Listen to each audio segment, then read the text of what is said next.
ইদানিং বেশি মরে যুবক আর সুস্থ মানুষ, অসুস্থটি মরে কম। ওরা লাঠি লিয়ে হাঁটে, ডাক্তার কয় জনমের মতো খাওয়া মরবে, অথচ তার সামনে সুস্থ মানুষটা হঠাৎ মরে গেল, রোগ নাই, হঠাৎ মরলো কেন? নতুন করে এক জন্ম নিছে, হঠাৎ রোগ। হঠাৎ রোগ কি? হ্যাঁ, আরো আকাম করো, ফট করে দেখবো ব্রেন স্ট্রোক হয়ে গেছে, হার্ট স্ট্রোক হয়ে গেছে। তোমার কানে ঢুকে না তো? মজা পাইছো? খুব মজা নাচ গান দেখতে। আজকে বাসায় যে একটা কাম করবা, জানি না মানবা কিনা বলে গেলাম, গুগলে সার্চ দিবা টাচ মোবাইল দেখলে শরীরের অঙ্গের কি কি ক্ষতি হয়। ওখানে চিকিৎসা বিজ্ঞানীরা ডিটেলস লিখে রাখছে। আমারটা তো মানবা না, কপাল খারাপ। চিকিৎসা বিজ্ঞানীটা না মানলে তো তুই মানুষই না। দেখো ওখানে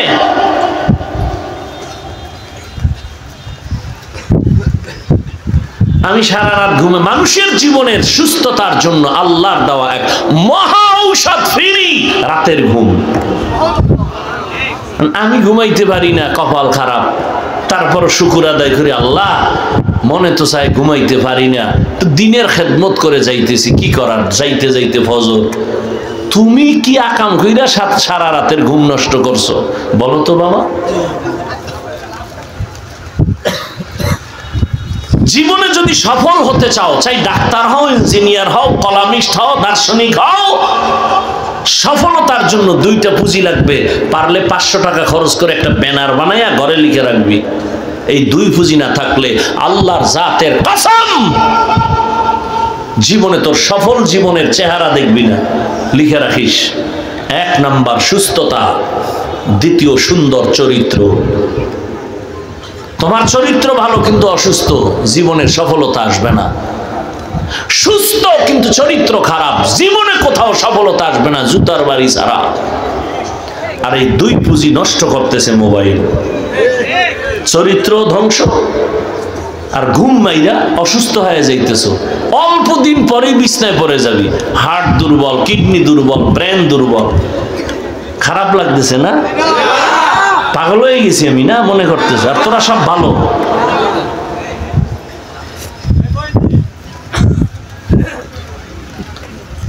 তাড়াতাড়ি মরবে না, এই জন্য কত বুদ্ধি, কিন্তু মোবাইল তোমার জীবন খুব দ্রুত নিয়ে নিবে, মনে রাখো। আর একটা মরণ ফাঁদ লইছে যুবকরা, কি? বাইক।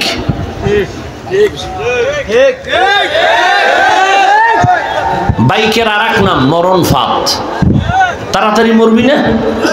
হ্যাঁ, তুই মরবি তাড়াতাড়ি, নেই তোর জমে ঠেললে এটারে দিছে গা, ওটা উঠলেই শরীর গরম, আগুন, চাদর মাদর ফালায় দেয়, কি এর শীত, খালি আগুন বাইর হয়। আর পিছনে যদি কোনো বিপরীত পাশ থাকে তো আরো আগুন। সকাল 9টার সময় ঘুম থেকে উঠছে, ডাক দিয়া বলে আম্মু। কি বলে? আমি একটু শাহরাস্তি বাজারে যাব। কেন? কয় আমার এক বন্ধু আসবে, কলিগ আসবে, আমি 1 ঘন্টার জন্য। ঠিক তো? আম্মু বলে তাড়াতাড়ি আসবি।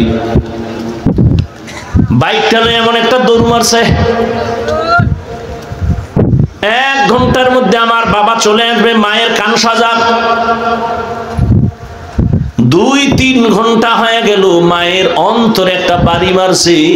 মা টেলিফোন করা শুরু করলো, রিং হয়, কেউ রিসিভ করে না। হঠাৎ কে যেন মোবাইলটা রিসিভ করে, বলে কে তুমি? বলে মোবাইলওয়ালার মা। বলে ওর কি বাবা নাই কাছে? দাও, বাবার কাছে দাও। মা দৌড়ে গিয়ে কয় দেখো তোমার ছেলের মোবাইল কে জানি ধরছে, ধরো। বাবা বলে কে তুমি? বলে কে তুমি? বলে আমি মোবাইলওয়ালার বাবা। বাড়ি কই? আমার বাড়ি হইল, এলাকার নাম কি? সিকুডিয়ার কাছাকাছি। তাই নাকি? বলে হ্যাঁ। সময় কম, তাড়াতাড়ি আসো শাহরাস্তি বাজারে, ছেলের লাশটা নিয়ে যাও। বাইক এক পার্শ্বে পড়ে আছে, ছেলে রাস্তার এক পার্শ্বে, মাথা ফেটে রক্ত বের হচ্ছে, লাশ নিয়ে যাও। যুবক পায়ে ধরে বলছি, বেয়াদবি মাফ করে দে। আমি যা বলতেছি কি বানায় বলতেছি? এগুলো হয় না? হয় না? তাই লিখে রাখ, গড্ডে যখন বেরোবি না, মায়ের থেকে চির বিদায় নিয়ে যাস। আর ভালো কামে তো আর যাও না, যাও তো আকাম করতে। তুই তো ভালো কাজে বের হও না, তুই তো যাও আড্ডা দিতে। তা তোরে আল্লাহ বাঁচাবে কেন? নামাজ নাই, রোজা নাই, মায়ের সাথে বেয়াদবি, বাবার সাথে বেয়াদবি, তো তুই বাঁচবি কেমনে? তুই তো চাকার তলেই ঢুকবি।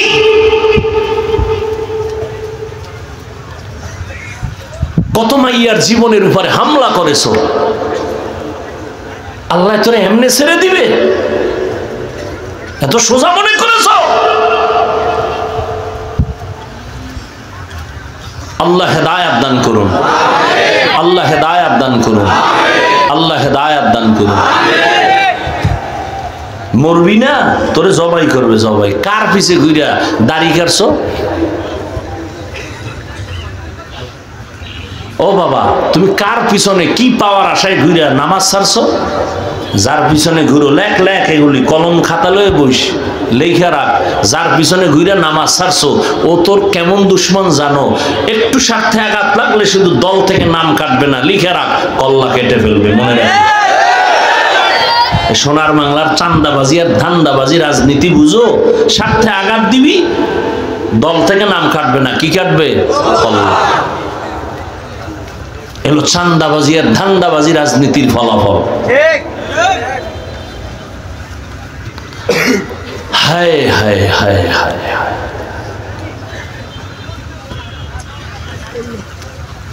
এজন্য অনুরোধ করে বলছি রে বাবা,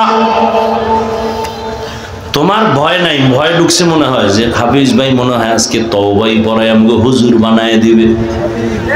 না, কোনো ভয় নাই। আমি তোমাদের হুজুর বানাবার জন্য আসি না। একটু সময় দিয়া শুনো কি বানাতে চাই, শুনে যাও। তুমি স্কুলে পড়ো, কলেজে পড়ো, চাকরি করো, ব্যবসা করো, আলহামদুলিল্লাহ, ধন্যবাদ। বরং আমি তো বাংলাদেশে ঘুরে ঘুরে এই পরিমাণ যুবকদের পক্ষে আমি কঠোর কথা বলি, দ্বিতীয় কোনো বক্তা বলে কিনা আমার জানা নাই।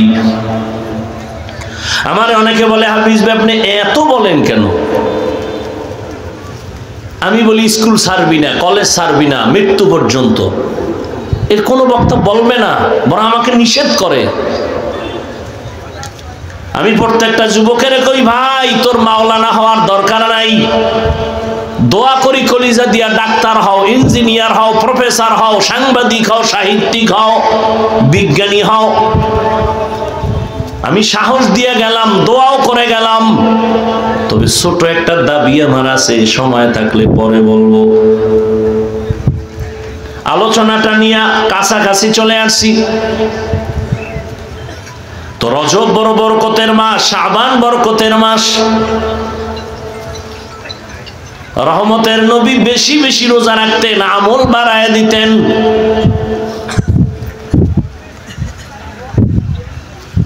আল্লাহ পাক রব্বুল আলামিন নবীকে মেরাজ করাইছেন, এতে কোনো সন্দেহ নেই। তবে রজবে করাইছেন এই গ্যারান্টি দেওয়ার কোনো অধিকার কারো নাই। কারণ রাসূলের মেরাজ হওয়ার ক্ষেত্রে 7টা মাসের নাম আছে। কেন কোন ঐতিহাসিক বলছেন নবীজির মেরাজ হয়েছে রবিউল আউয়াল, কেউ বলেছেন রবিউল আখির, কেউ বলেছেন জুমাদাল উলা, কেউ বলেছেন জুমাদাল উখরা, কেউ বলেছেন রজব, কেউ বলেছেন শাওয়াল, কেউ বলেছেন রমাজানে নবীর মেরাজ হয়েছে। অতএব রজবেই হয়েছে এই গ্যারান্টি দেওয়া যাবে না। এবার আসেন মেরাজ, ধৈর্য হবে তো? এই মাত্র শুরু করতেছি মেরাজ নিয়ে। মেরাজ শব্দের অর্থ হলো উরুশ থেকে মেরাজ, সম্মানের লাইনে উপরের দিকে অগ্রগামী হওয়া, এর নাম মেরাজ। এটা আবার দুই প্রকার, জাহিরি বাতিনি। জাহিরি, জাহিরি ভাবে সম্মানের দিকে উপরে যাওয়া, বাতিনি ভাবে যাওয়া। বাতিনি ভাবে মানি একই দস্তারখানের মধ্যে প্লেট আছে 10টা, এই নবী বসা, আবু বকর বসা, ওমর বসা, আলী বসা, ওসমান বসা রাদিয়াল্লাহু আনহুম, একই দস্তারখানে বসা, একই খানা খায়, কিন্তু মর্যাদায় সব এক নি। এটা হলো উরুজে বাতিনি। আর একটা হলো জাহিরি উরুজ, চোখের সামনে মর্যাদা। যেমন আমিও বয়ান করি, আমাদের হযরতরা বয়ান করছেন, আপনারাও বয়ান শুনতেছেন। আমরা সবাই তো মানুষ, সবাই তো মানুষ হিসেবে দামি। তবে আমাদের হযরতের দাম কম না বেশি? এই কারণে উপরে বসছেন, জাহিরি ভাবে সম্মান। রহমতের নবীকে আমার আল্লাহ বাতিনি উরুজ দান করছেন, জাহিরি মেরাজ দান করছেন। ভালো করে খেয়াল করেন, মেরাজ সমস্ত নবীদের মেরাজ হয়েছে, সমস্ত রসুলদের মেরাজ হয়েছে, আমার নবীরও মেরাজ হয়েছে। সমস্ত নবীদের মেরাজ জমিনে, আর আমার নবীর মেরাজ হলো আরশে আজিমে।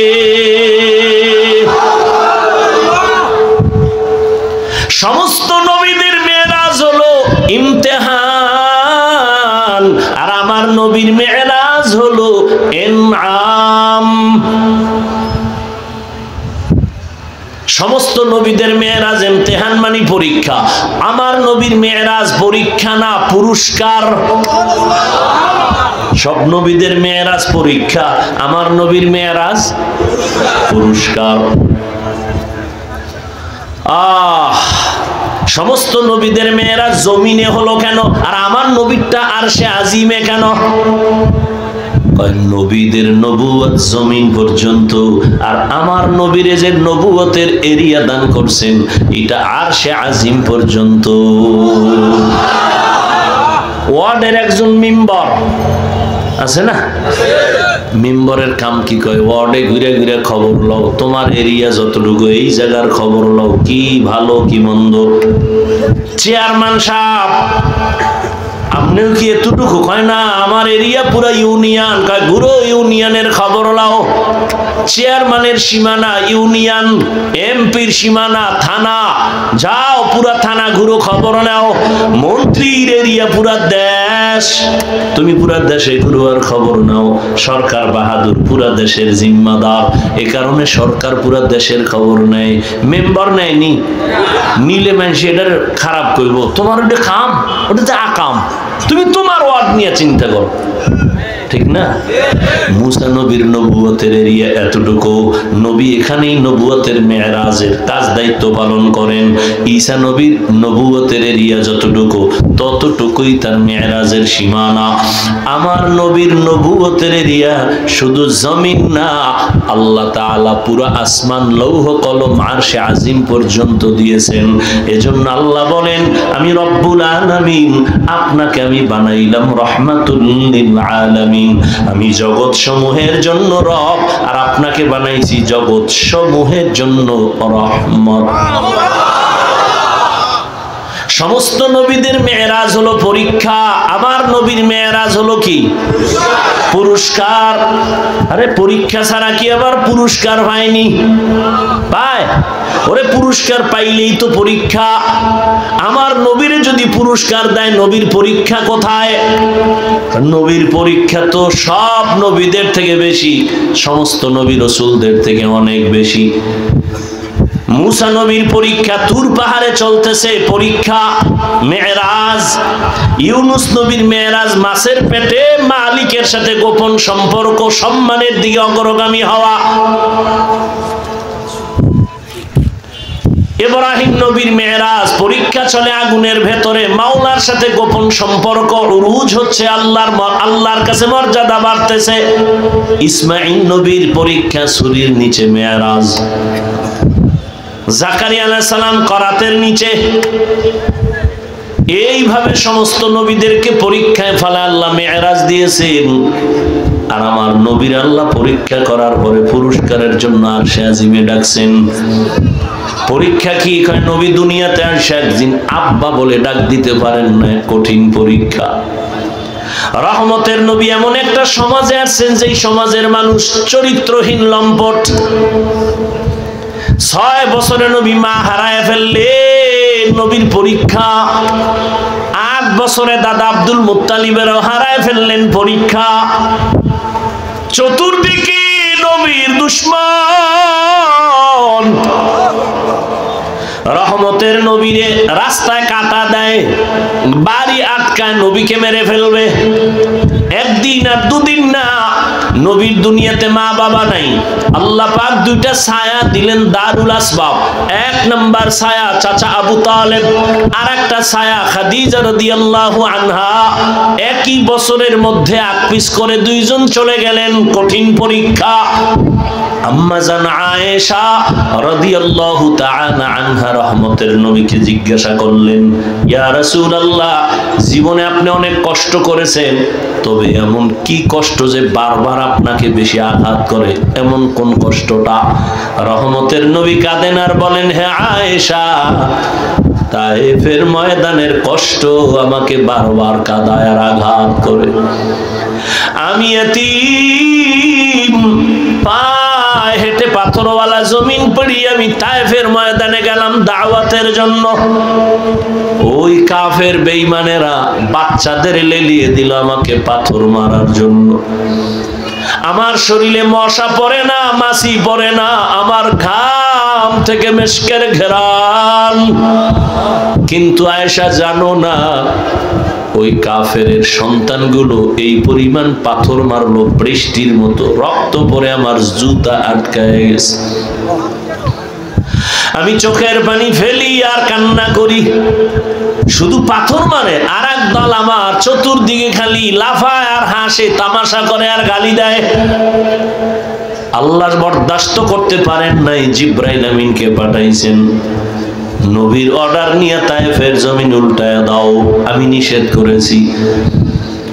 এত কষ্ট জিব্রাইল, ওদের মারিও না, ওরা আমাকে চিনে না। আজ আমি কত বড় ইয়তীম। শুধু কি তাই, নবীর কঠিন পরীক্ষা। নবী যদি দোয়া করতেন উহুদ পাহাড় স্বর্ণ বানাও, বানাইতেন। কিন্তু রহমতের নবীর এমন কষ্ট, শিয়াবে আবু তালিবের মধ্যে 3 বছর নবীকে গৃহবন্দী করে রাখছেন, চতুর্দিকে পাহাড়। নবী বলেন, আমার 4 কন্যা সহ আমরা আটকানো, গৃহবন্দী, খানাও দেয় না, পানিও দেয় না। আমি গাছের পাতা ছিঁড়িয়া চাবাইয়া চাবাইয়া খাইয়া আমার পেটের ক্ষুধা নিবারণ করি। ওই সময় আমার সহধর্মিণী খাদিজা, আরবের বড় সম্মানের নারী, সে তার সব বাদ দিয়ে আমার মোহব্বতে 3 মাইশা উপবাস আমার সাথে কাটাইছে। আল্লাহ কয়, নবী আপনারে পরীক্ষা তো কম করি নাই, এইবার আমি পুরস্কার দেওয়ার জন্য আরশে আজিমে আপনাকে ডাকতেছি। সমস্ত নবী রাসূলদের সামনে হাজির করাচ্ছি, পুরস্কার দেওয়া হবে রহমতের নবীরে। আল্লাহ তাআলা এই পুরস্কারের জন্য ডাকার ক্ষেত্রে আল্লাহ প্রথমেই বললেন, সুবহান, আমি পবিত্র। আল্লাহ তো পবিত্রই তো পবিত্র, কখনো তো অপবিত্র ছিলেন না। আল্লাহ কি অপবিত্র? তাহলে পবিত্র শব্দ বলার দরকার কি? মানে চেয়ারম্যান সাহেবের প্রশংসা করতেছি, ভাই আপনার এলাকার চেয়ারম্যান ভালো মানুষ, চোর না, কি না? চোর না, ভালো মানুষ। আচ্ছা, ভালো মানুষ কইলেই তো হয়, চোর না এটা বলার তো দরকার পড়ে না। মানে এটা প্রশংসার মাঝে একটা ইনজেকশন মেরে দিলাম, বুঝেন না কথা? আমার আল্লাহ তো সব সময়ের জন্য পবিত্র, তাহলে কথা বলবেন কেন সুবহান? শাইখুল হিন্দ মাহমুদ হাসান দেওবন্দি রহমতুল্লাহ আলাইহি বলেছেন, এখানে অপবিত্রতার ক্ষেত্রে সুবহান শব্দ না, বরং কমজোরির ক্ষেত্রে সুবহান। বলে, তোমাদের যত কমজোরি আছে আমি আল্লাহ এর থেকে পবিত্র। তোমার খানার কমজোরি আছে, আমি আল্লাহর খানার কোনো দুর্বলতা নাই। রহমতের নবী না খাইলে দুর্বল, না ঘুমাইলে দুর্বল, আমি মাওলাই দুর্বলতা থেকে পবিত্র।